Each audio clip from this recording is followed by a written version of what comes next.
usted la noticia que es clave. Mire usted toda la información. Oiga bien, opiniones que tienen las claves que nos tocan la razón. Oiga usted cómo suenan las claves para entender mejor la información. Dígame si el argumento tiene el dato que conmueve el corazón. Fake news que se nos vienen en avalancha. Quítale sus mentiras y sus pesares. Tú que sabes reír, tú que sabes pensar, tú que puedes decir cómo tengo el alma de tanto amar. Bienvenidos a su programa Claves. Mi nombre es Ana Lilia Pérez y el día de hoy me acompañan Margarita Vázquez Montaño, Rafael Barajas y Gerardo Esquivel. Hoy vamos a hablar de un tema que nos duele mucho como país y que ha generado muchas reacciones. El 7 de julio, nuestro connacional Lorenzo Salgado, un emigrante del Estado de México proveniente y quien radicaba desde hacía 35 años en Estados Unidos, fue arteramente asesinado por agentes del ICE. El caso ha generado muchas reacciones, indignación, movilización en Estados Unidos y por parte del gobierno de nuestro país el transitar de los reclamos diplomáticos a la presentación formal de demandas penales por el caso de Lorenzo y de otros connacionales que también han muerto en estos operativos del ICE o en las tan polémicas estancias migratorias que prácticamente operan como cárceles. Este es uno de los temas que analizaremos en la mesa de hoy y para entrar a la discusión vamos a ver la siguiente cápsula que tenemos preparada. La presidenta Claudia Sheinbaum y el secretario de Relaciones Exteriores confirmaron en conferencia matutina que con el apoyo de la Fiscalía General de la República, nuestro país formulará denuncias penales ante el Departamento de Justicia de Estados Unidos por el fallecimiento de 17 connacionales que se encontraban en custodia o en procesos de detención por parte de ICE. Esta decisión, en buena medida, fue producto de la muerte del mexicano con más de 30 años de residencia en Estados Unidos, Lorenzo Salgado Araujo, quien fue abatido a tiros por un agente de ICE el pasado 7 de julio, cuando se dirigía a trabajar junto a su cuadrilla de construcción en Houston, Texas. Cabe señalar que organizaciones de derechos humanos, congresistas y periodistas han hecho alusión a irregularidades en el proceso. El gobierno de México aclaró que las medidas que se tomarán serán denuncias penales contra elementos de ICE, acciones civiles, cartas de cese y desistimiento contra las empresas encargadas de operar los centros de detención, así como medidas cautelares ante la Comisión Interamericana de Derechos Humanos y ante el Alto Comisionado de la ONU para los Derechos Humanos. El caso de Lorenzo refleja una vez más las anomalías, la violencia con la que están operando los agentes del Servicio de Inmigración y Aduanas de Estados Unidos, que han cobrado ya la vida de otro más de nuestros connacionales. Es la víctima número 17 desde que arrancó el segundo periodo de gobierno del presidente Donald Trump, que advirtió que haría la deportación masiva más grande en la historia de Estados Unidos. El cómo están haciendo esas deportaciones, pues la muerte de Lorenzo es evidencia de todas esas anomalías. Pero Lorenzo era un padre de familia, Rafa, era un hombre que dedicaba su vida al trabajo. Sus hijos dicen que él trabajaba de sol a sol para darles educación, para que nada les faltara. Lorenzo es una víctima más de este sistema tan atroz con que está operando el Departamento de Seguridad también de Estados Unidos, que es del que depende el ICE. Sí, mira, son varias cosas que hay que recalcar sobre el caso. El primero, el operativo fue irregular, tiene muchas irregularidades y además fue brutal. hay toda una serie de datos que nos dejan ver que el operativo fue hecho con mucha suciedad. Los agentes no llevaban cámaras, hay contradicciones entre las declaraciones de ellos y las declaraciones de los testigos, pero sobre todo hay un testimonio que es muy fuerte, que habla de que a Lorenzo lo dejaron desangrarse mientras pedía auxilio y todavía se burlaron de los compañeros que estaban deteniendo, ¿no? Es una cosa salvaje. Y esto me remite a 3 cosas. Primero, sí hay que señalar que estos operativos son brutales, son muy salvajes, son inaceptables y que se tienen que investigar a fondo. Ahí hay delito que perseguir y el gobierno de México hace muy bien en pedir que se investigue a fondo el asunto. El segundo tema tiene que ver con el racismo. Y el hecho es decir, estos operativos son así de brutales porque forman parte de la cultura del racismo anglosajón en contra de los migrantes, en contra de los negros, en contra de los mexicanos, en contra de los asiáticos, en contra de los extranjeros. De hecho, es una brutalidad ilegalizar a los migrantes, diciéndoles que son, que porque no tienen papeles son ilegales, lo que de veras debería de ser ilegal son estos operativos del ICE. Y la otra cosa es que detrás de cada uno de estos hechos, pues hay un ser humano con una vida plena y que realmente no merece ese trato y que no merece ser tratado así, sobre todo no merece ser ultimado de esa manera. Lorenzo estaba en la fase final de su arreglo migratorio. Fue ingresado como John Doe, de manera que ni siquiera se le notificó a la familia. Eso es de una crueldad impresionante. Y además, hay que señalar que es el 17º mexicano. Con él suman 17 mexicanos que son ultimados de esta manera por el ICE. Y 2 días después de que fue ultimado Lorenzo, sí, fue asesinado también un ciudadano colombiano. Es decir, estamos ante una brutalidad, ante un régimen brutal. Y dentro de las lógicas de este régimen, estas personas ni siquiera son seres humanos. Es decir, perdón, Lorenzo era un padre de familia responsable, era un hombre ejemplar, era un constructor, un trabajador de la construcción, era un mexiquense, ¿no? Era un mexicano que merece todo nuestro cariño y que merece todo nuestro respeto. Una familia está de luto por la brutalidad del racismo anglosajón. Y la tercera cosa que yo quisiera recalcar es que hay otra irregularidad más del operativo, que es que el ICE tiene retenidos a los testigos y los quiere extraditar para que no puedan declarar. Aquí hay encubrimiento de las autoridades del ICE. Entonces, fíjate, son 17 mexicanos asesinados. Detrás de cada uno de estos 17 mexicanos asesinados hay una historia personal. Y con frecuencia son historias de gente que se esfuerza, son historias de gente buena, que fue maltratada y que buscaba un mejor horizonte para ellos y para su familia. Y no solo eso, hay 14,000 mexicanos detenidos por el ICE, ¿sí? En condiciones horribles, ¿sí? Y todos ellos merecen un mejor trato que el que están recibiendo. Sí, el caso de Lorenzo evidencia nuevamente una política que va más allá de cuestiones migratorias. Se ha detallado cómo a Lorenzo lo mataron las balas de esos agentes del ICE, pero lo mató también esa decisión de los agentes del ICE de despojarlo de sus identificaciones, de despojarlo de su documentación para hacerlo pasar como una persona desconocida. Lo volvieron a revictimizar al acusarlo de que supuestamente él pretendía usar su vehículo como arma contra los agentes, que es un pretexto que han utilizado estos agentes incluso en caso de ciudadanos estadounidenses a quienes han asesinado también. Estas detenciones no solo tienen que ver con una cuestión migratoria, sino con un perfil racial.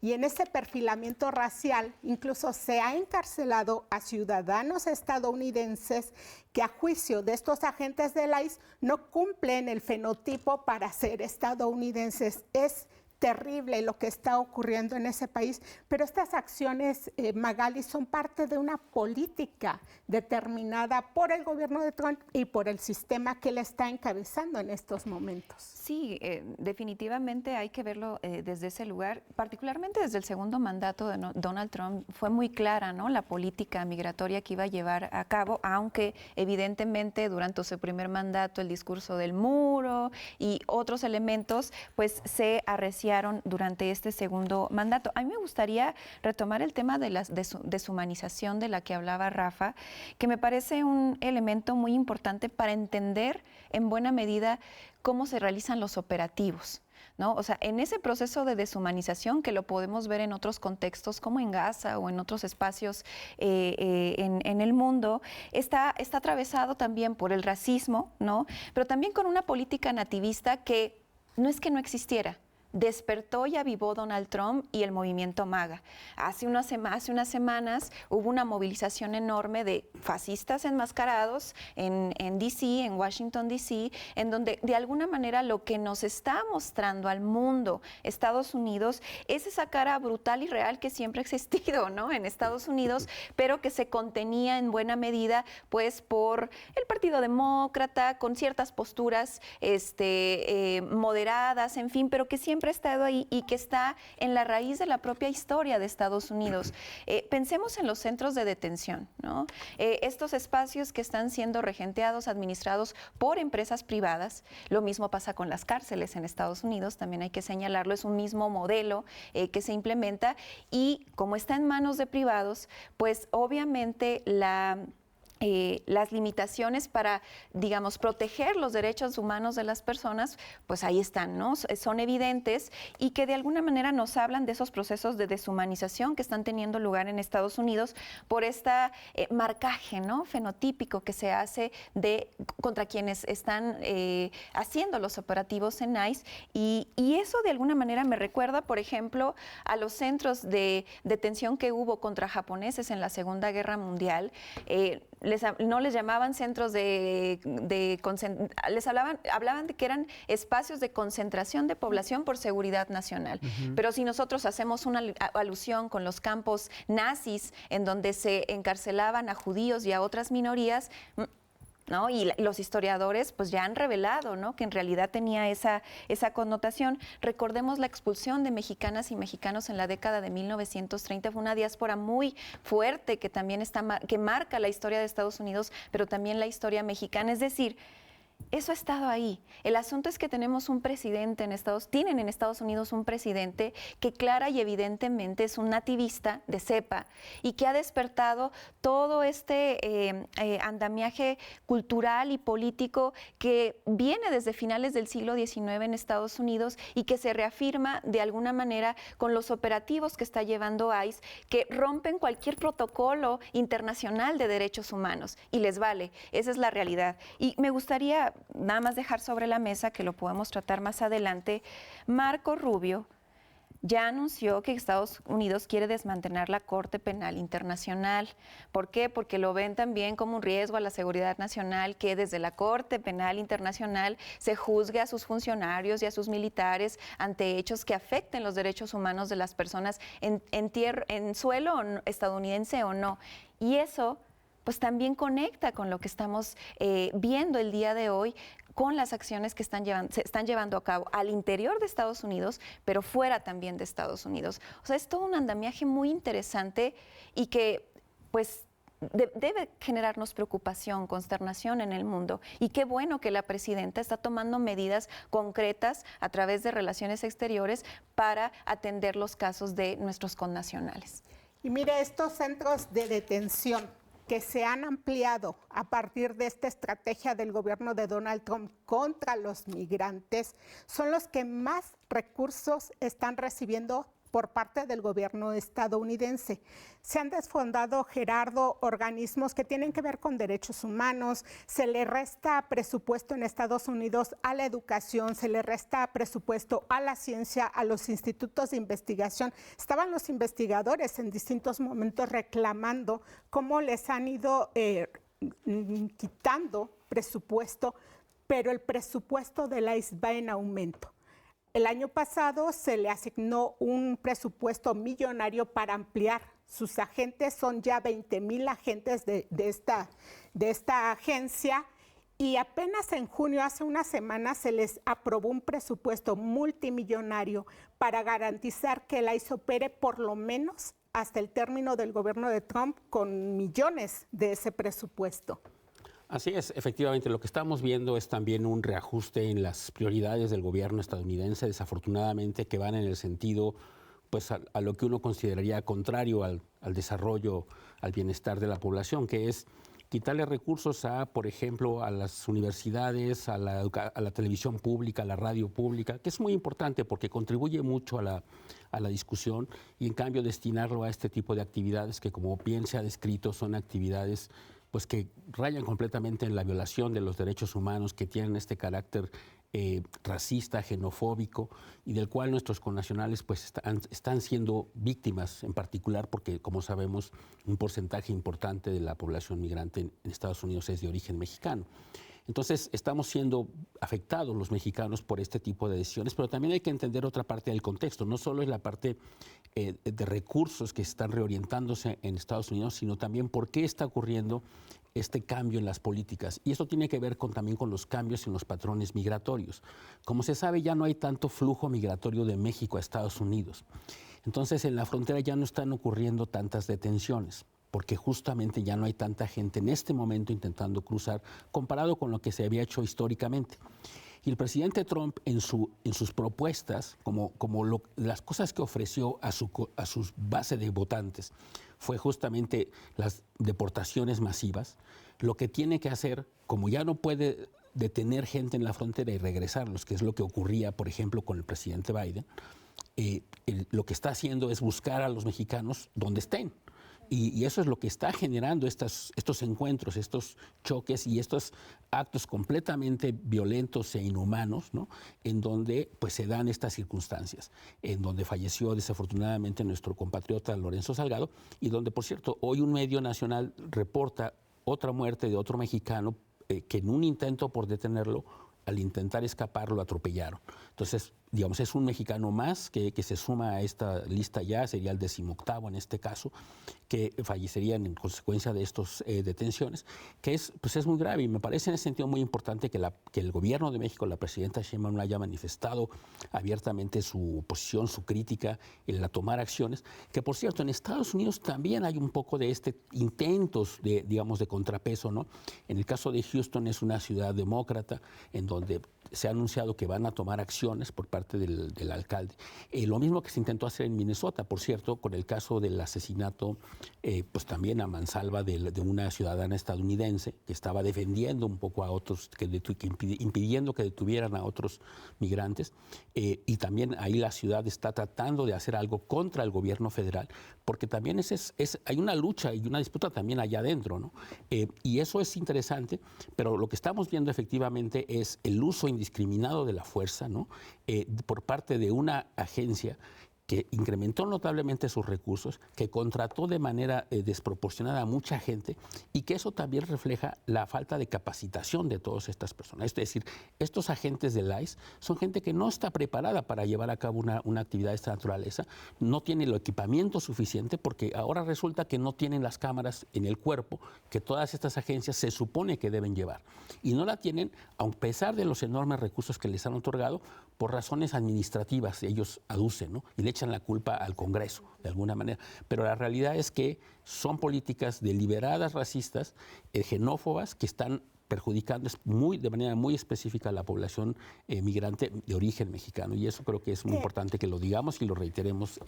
Claro, y sobre las cámaras, el gobierno de Biden fue el que se propuso como norma que todos los agentes del ICE debían traer esas cámaras corporales, pero el gobierno de Trump quitó esa obligatoriedad. Él no quería cámaras que grabaran esas escenas, como las que hemos podido ver incluso en el caso de Lorenzo, aun cuando los agentes no llevaban cámaras, Rafa, porque han circulado muchos videos de los alrededores que evidencian cómo este argumento de los agentes es falso.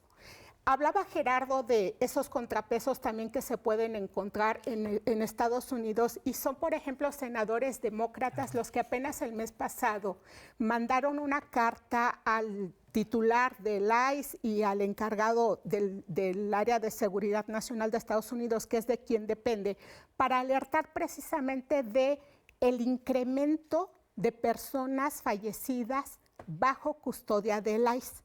En esos momentos, en junio, sumaban más de 50. Se van sumando, es decir, nuestros connacionales, pero también de otras nacionalidades. En las fichas que el ICE hace sobre esas muertes, hay varios casos de connacionales nuestros también, a quienes oficialmente se señala como suicidio. Por ejemplo, está el caso de la persona más joven que ha muerto en esos centros, que es un mexicano también originario de San Juan Chamula, un joven de 19 años de edad, que simplemente a su familia le llamaron y le dijeron pues que se había muerto y que se había suicidado. El informe de la ICE dice eso. Ahora todo esto será parte de la investigación que se realice como parte de las demandas que ha presentado el gobierno mexicano. ¿Qué podemos destacar ahí? Porque también ante las reacciones, pues el ICE ahora mismo ha anunciado que ese tipo de interceptar a las personas cuando van circulando, como fue en el caso de Lorenzo, lo suspendían temporalmente.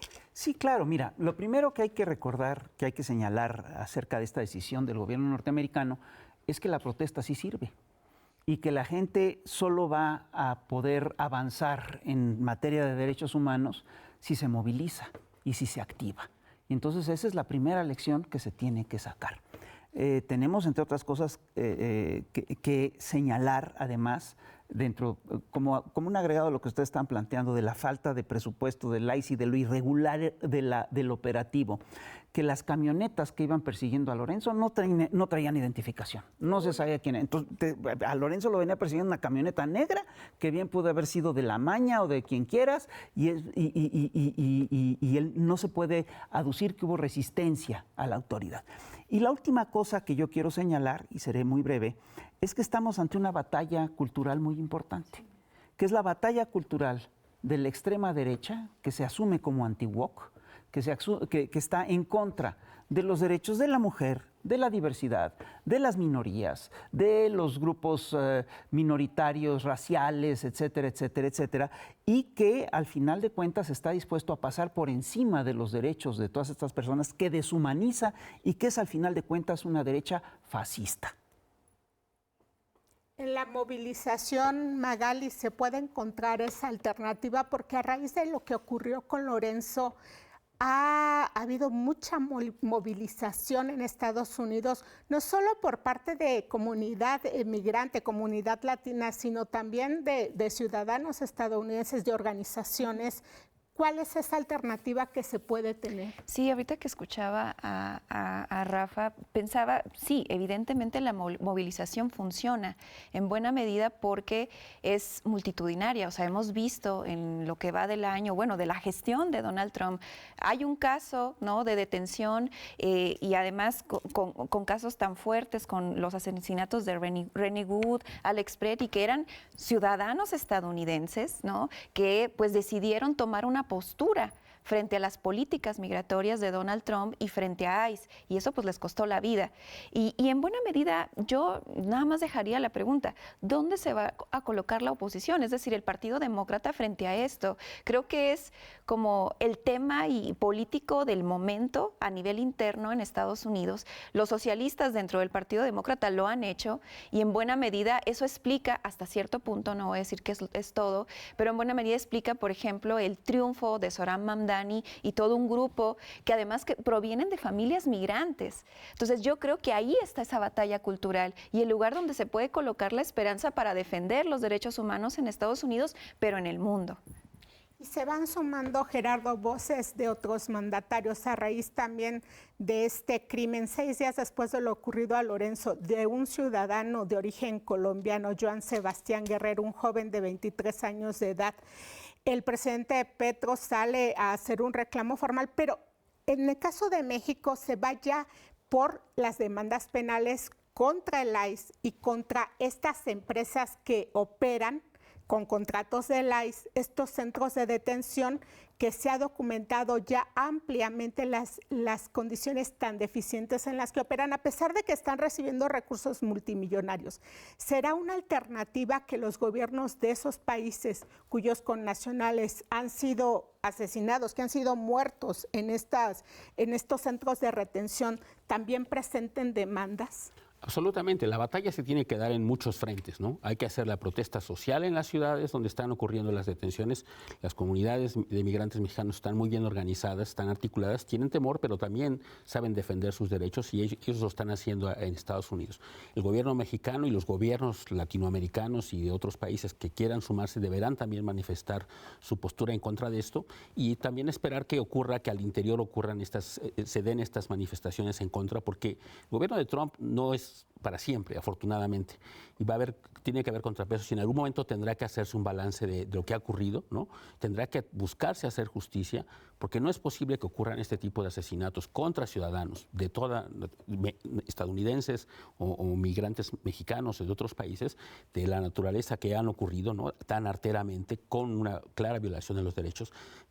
Yo creo que eso tiene que haber espacio para las manifestaciones de distintos agentes de la sociedad y yo creo que eso eventualmente puede ayudar a reducir o quizá eliminar este tipo de políticas tan lamentables que está imponiendo el gobierno del presidente Trump. Y por eso habrá un antes y un después a partir de que el gobierno de nuestro país decide presentar estas demandas. Nosotros seguiremos analizando este tema. Ahora vamos a una breve pausa, pero no se vaya, regresamos.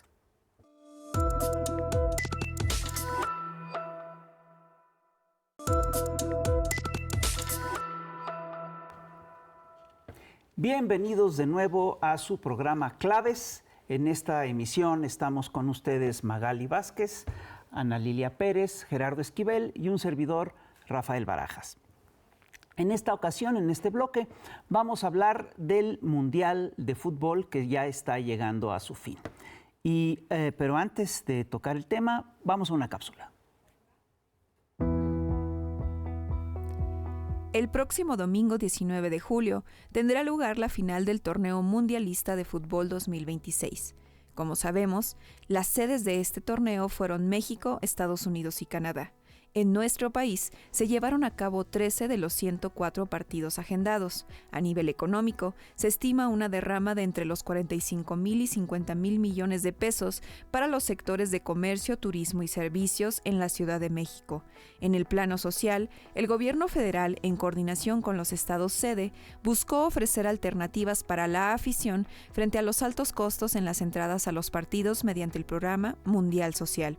Por otra parte, en el ámbito de la justa deportiva, han salido a la luz fuertes cuestionamientos sobre la relación entre el presidente del Organismo Internacional de Fútbol y el presidente Donald Trump, evidenciando posibles dinámicas de corrupción y manejo de influencias que han estado en realidad presentes en la historia reciente de dicha institución y que se develaron en el contexto de la competencia.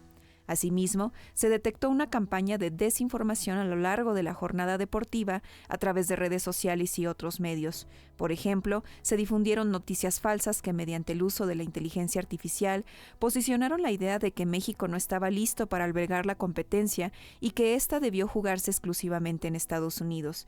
Incluso se difundió una nota ficticia en la que la presidenta anunciaba una supuesta cancelación de la justa en territorio nacional debido a fricciones con una de las televisoras privadas del país. Lo mismo ocurrió con la presunta amenaza de cárteles del narcotráfico contra la selección de Ecuador previo al juego con México, hecho que la Federación Ecuatoriana de Fútbol desmintió al aclarar que no existía denuncia ni prueba de ello. Desde el gobierno federal se señalaron estas campañas y se denunció la existencia de un ecosistema digital compuesto por una red de operadores y consultores transnacionales. A su vez, se apuntó el uso de recursos para la compra masiva de bots e influencers destinados a posicionar narrativas ancladas a las noticias falsas y a las lógicas de desinformación que estuvieron presentes a lo largo de la justa deportiva. Bueno, y vamos a hacer un balance de lo que nos dejó el fútbol en México. Bueno, yo sí quisiera hacer un señalamiento. Yo sí creo que aquí hubo un gran descalificado en esta fiesta de las patadas. Y el gran descalificado fue precisamente la Federación de Fútbol de Infantino. y está descalificado por muchas razones. La primera es que porque politizó el evento desde que le dio un premio de la paz a Donald Trump, desde que impidió que entrara Rusia al evento, desde que permitió que Estados Unidos maltratara a árbitros y a jugadores, desde que se le dio un trato discriminatorio a Irán y desde que se trató a toda esta fiesta deportiva como un gran negocio, con boletos carísimos, con privilegios muy claros y con arbitrajes que fueron muy sospechosos, ¿no? Entonces, yo sí quisiera preguntarte, Magali, ¿cuál es el recuento de las implicaciones que tú harías de la sede, de que México haya sido sede? Sí, creo que primero hay que decir que realmente el fútbol sí mueve pasiones, ¿no? Y se vio muy reflejado en las tres sedes como del país, en Guadalajara, en Monterrey, en la Ciudad de México. Y eso habla también de las resistencias que hay alrededor, ¿no? del fútbol y el capitalismo alrededor de justamente la organización de la misma. Esa parte como positiva me la quedo, ¿no? Creo que México supo... La afición mexicana supo darle la vuelta, ¿no? A muchos aspectos restrictivos, ¿no? Y los límites que puso también esta federación saliendo a las calles. Evidentemente la efusión de las y los mexicanos pues llevó también a casos trágicos, ¿no? En donde perdieron la vida 4 personas por asfixia y una en particular que no pudieron atenderla en su momento por un caso de epilepsia. Pero al final creo que esos aspectos que se vivieron en México con la esperanza que generó la selección, ¿no? Entre los aficionados, pues es importante destacar. También necesitamos el goce, es un derecho el goce, el disfrute, el que podamos convivir, en que se eliminen un poco las barreras étnicas, nacionales. Hemos visto la multitud de videos, ¿no? De convivencia entre aficionados de diferentes países. La solidaridad del pueblo tijuanense con la selección de Irán también hay que destacarlo. Creo que fue un insulto por parte del gobierno de Estados Unidos ante la selección de Irán en un contexto pues global, político y militar pues tan fuerte que se tiene en esta guerra que no termina de acabar entre Irán y Estados Unidos. Pero por otro lado, evidentemente salen a la luz muchos aspectos que incluso el aficionado está criticando y está cuestionando de la Federación Internacional y que tiene que ver con los elementos de desigualdad que tú ya señalabas que podemos abundar, esta politización y que en buena medida pues nos habla de la corrupción que hay alrededor del fútbol internacional y que se tiene que hablar y que se tiene que sostener para justamente mejorar. Es el deporte del fútbol más visto en el mundo, el que más se juega, el más fácil de jugar, y creo que por justicia histórica también hay que empezar a cuestionar lo que está ocurriendo alrededor de este deporte. En general eso es lo que pudiera decir de entrada y a lo mejor podríamos concentrarnos en algunos de estos elementos cuestionables, ¿no? Ana Lilia, ¿y qué me puedes decir de la otra sede? Creo que ahí están los enormes contrastes. En México, incluso el fútbol, el evento futbolístico a nivel global se vio como una fiesta donde muchos se sumaron. La afición mexicana creo que es la que se lleva este torneo, y el contraste fue lo que ha ocurrido y sigue ocurriendo en Estados Unidos. Y lo pongo en los siguientes términos. Desde marzo, Amnistía Internacional en un informe alertaba que el principal riesgo para el Mundial que se llevaría a cabo en 3 sedes, México, Estados Unidos y Canadá, tenía un riesgo principal, y que ese riesgo eran las autoridades migratorias de Estados Unidos y era el ICE. Esta polémica agencia de la que hablamos desde el inicio del programa lo advertían como el principal riesgo por todos esos operativos. Ellos le denominan con tácticas paramilitares, tácticas fascistas, y que bueno, el tiempo le fue dando la razón a quienes advertían en este informe, y vimos que no ha sido una fiesta como en nuestro país, sino ese contraste donde hubo restricciones, incluso a selecciones para que entraran parte de sus equipos, para que entrara su afición. En el caso de Irán, por ejemplo, les quitaron hasta parte de los boletos a los que tenían derecho en los partidos porque no querían que estuvieran en ese estadio, es decir, disposiciones del gobierno de Trump que todo lo que toca pues lo va manchando, y que queda por ahí la polémica también de su injerencia, la que hace al llamar al presidente de la federación para que quite una tarjeta roja a un miembro de la selección de Estados Unidos, un caso que va a ir más allá de lo que termina esta fiesta del fútbol, porque incluso en el Parlamento Europeo ya se ha propuesto una investigación contra lo que hizo Infantino y contra lo que hizo el presidente Trump. Es decir, un desaseo, y creo que ahí están los enormes contrastes. Acá fiesta, brazos abiertos, y allá el ICE ejerciendo estas medidas de restricción que hacían todo menos una sede para una fiesta. Oye, Gerardo, ¿y qué me puedes decir de la dimensión social de este mundial y de las desigualdades que se presentaron en el proceso? Sí, a ver, yo diría que el saldo un poco para México, y es como yo lo siento, es como con un poco de sentimientos encontrados por dos cosas, ¿no? La población mexicana demostró ser una excelente anfitriona de los visitantes extranjeros, es donde se vivió posiblemente el Mundial con mayor efusividad, ¿no? Los festejos que se vieron en la ciudad fueron impresionantes y llamaron la atención de todo el mundo, yo diría. Y en esa dimensión creo que México hizo un muy buen papel como anfitrión, ¿no? Pero por otro lado me queda un poco el mal sabor de boca de que se reflejó algo que caracteriza al país y que se vio en varias dimensiones, que es la enorme desigualdad social, ¿no? Y esa desigualdad se vio sobre todo, me parece, en el trato diferenciado que hubo al acceso al estadio, por ejemplo, en donde, como se sabe, se vendieron los boletos extraordinariamente caros, ¿no?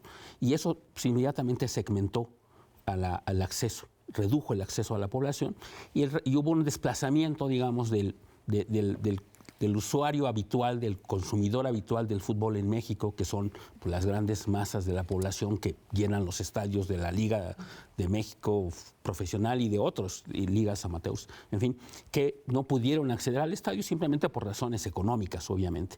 Y entonces fueron de alguna manera desplazados hacia las festividades en las calles, ¿no? Hacia los fanfests, como se les llamó, o hacia las organizaciones que la ciudad u otros en otras partes del país se organizaron, pero que eran pues gratuitas o menos costosas, pero que sí se notó esa segmentación económica.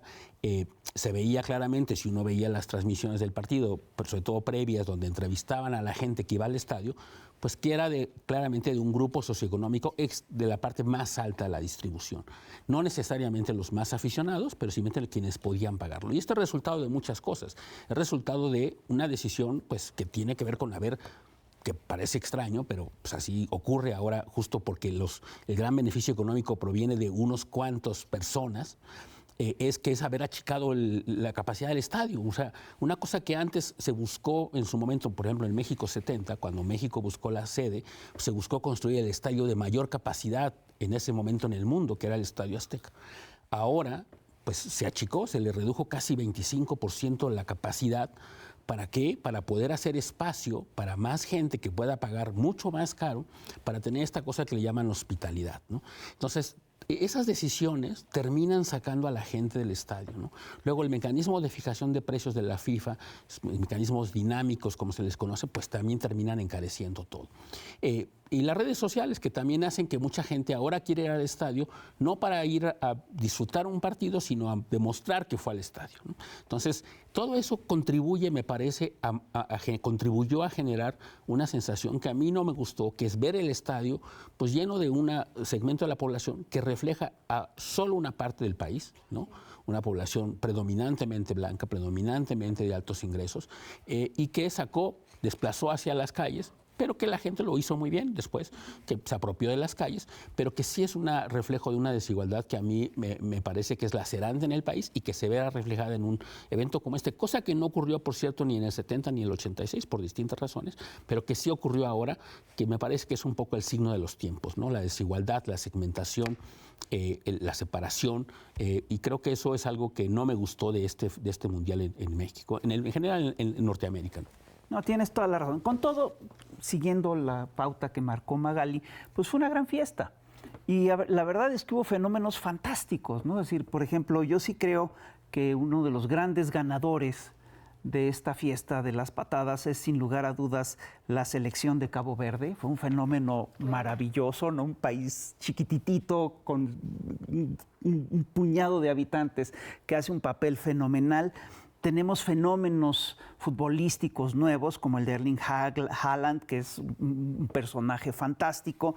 Y yo sí creo que aquí se dieron fenómenos muy interesantes. A mí me gustó mucho cómo el gobierno de México trató el problema de la desigualdad que tú tocas, Gerardo, que es que el gobierno de México, la presidenta le da sus boletos a alguien más, no va al estadio, participa en los fanfests, entra en las lógicas de la democratización del juego.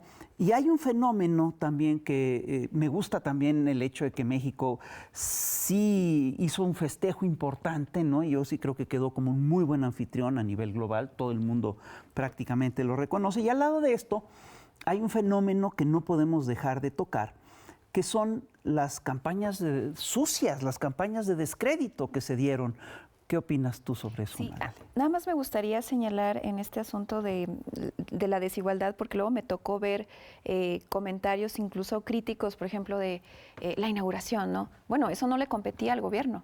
Y creo que hay que también distinguir lo que le tocó al gobierno federal, al gobierno de la Ciudad de México y de los otros 2 estados, y el resto era del sector privado y la Federación Internacional, ¿no? O sea, creo que es muy importante que también reconozcamos que hay una realidad por la pasión del fútbol.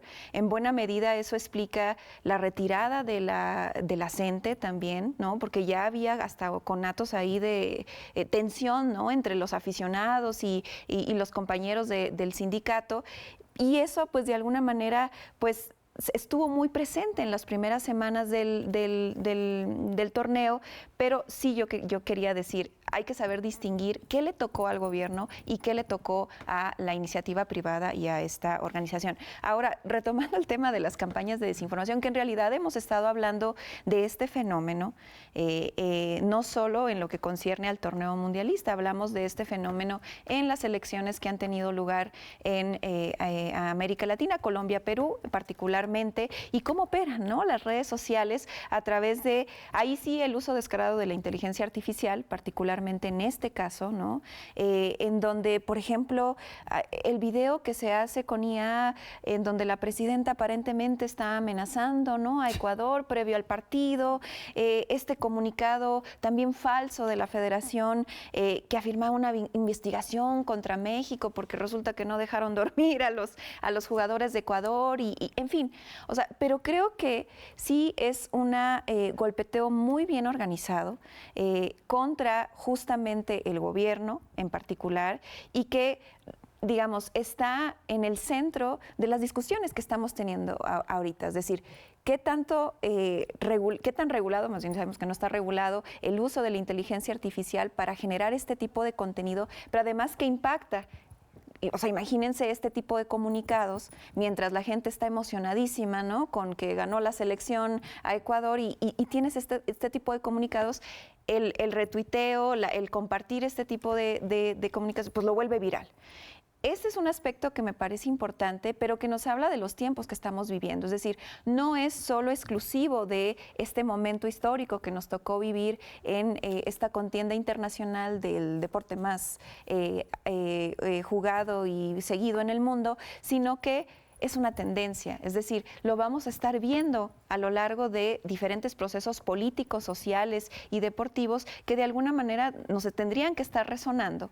Y lo interesante fue la respuesta del gobierno federal, es decir, reconocer que hay una red sistemática, ¿no?, de financiamiento de bots, de influencers, para posicionar este tipo de campañas, ¿no?, que de alguna manera pues son recursos para la oposición, pero pues no creo que no terminan funcionando. Pero eso no quiere decir que no debemos de estar atentas a estas campañas de desinformación, porque es lo del día, ¿no? Las redes sociales están inundadas de ello. Y hablando de desinformación, aparte de las campañas, ¿no hay realmente un acto turbio en las posturas que tuvo Infantino en este proceso? Sí, muy polémicas estas posturas y hablaba yo de esta investigación que se está promoviendo por parte del Parlamento Europeo para que se investigue que se le favoreció al jugador de la selección de Estados Unidos, pero también por ese tan polémico premio del que ya hablaba Rafa, que cuando fue el sorteo de las sedes el año pasado, recordarán que Infantino le da un premio que se inventa para Trump, el premio de la paz de esta federación, y eso también se ha pedido que se investigue. Pero quiero recordar algo que se dio en el contexto de esta fiesta del balompié y que fue ese compromiso por parte de las federaciones de los grupos de nuestro país para sacar adelante las canteras, que es algo que desde la presidencia se había planteado como una posibilidad de impulsar los nuevos talentos, porque en México hay mucho talento para este deporte y tenemos muchas niñas, niños, jóvenes en las calles que han manifestado, que han expresado que en estos torneos de los FanFest también, pero estos torneos del Mundial Social también participaban en estos eventos y bueno, quedó el compromiso por parte de los dueños de los equipos para impulsar este tipo de escuelas y es algo a lo que debemos dar seguimiento también. Claro que sí. Gerardo, ¿algo para cerrar una reflexión final? Sí, yo nada más quería agregar en todo caso que en este tema de la federación llama la atención una cosa que mucha gente señaló, que es ¿por qué el presidente de la federación estaba en todos los estadios de repente, ¿no? Se le veía un día en la mañana en un lugar y en la tarde en otro, y eso es porque tuvo a su disposición y que debería investigarse también, un avión de una aerolínea de un país que fue sede del Mundial anterior, curiosamente, ¿no? Entonces, que por cierto, es el mismo país que le dio un avión al presidente Trump. Entonces, son ese tipo de cosas donde incluso a estos niveles ocurre este tipo pues, de actos sospechosos de corrupción, ¿no? O al menos que se perciben mal y que ocurren a la luz pública, casi de una manera abierta y descarada, me parece. Y eso sí me parece que es algo que llama enormemente la atención y que ojalá en el futuro se investigue, porque no es posible que una institución, una federación con tanto dinero, que además obtuvo un rendimiento extraordinario y que se supone que además no es por beneficios o for profit, pues que tenga que depender de que alguien le presta un avión para que el presidente de la institución se mueva libremente por donde quiera, ¿no? Entonces, me parece algo muy llamativo, pero también el descaro con el que está ocurriendo esto abiertamente me parece que es algo sorprendente, que es una característica también de este evento que que está ocurriendo y que me parece que debería investigarse tarde o temprano. Bueno, yo sí quisiera una reflexión final. Viene el Mundial Femenil en Brasil el próximo año, ¿no? Y yo sí quisiera despedirme y darle un saludo a Capital 21, a TV Más de Veracruz y hacerle un agradecimiento también a quienes nos acompañan en la señal de TV Más de Veracruz, de Capital 21 y de Canal Migrante. Este fue otra emisión más de su programa Claves. Esperemos que les haya gustado y nos vemos la próxima semana.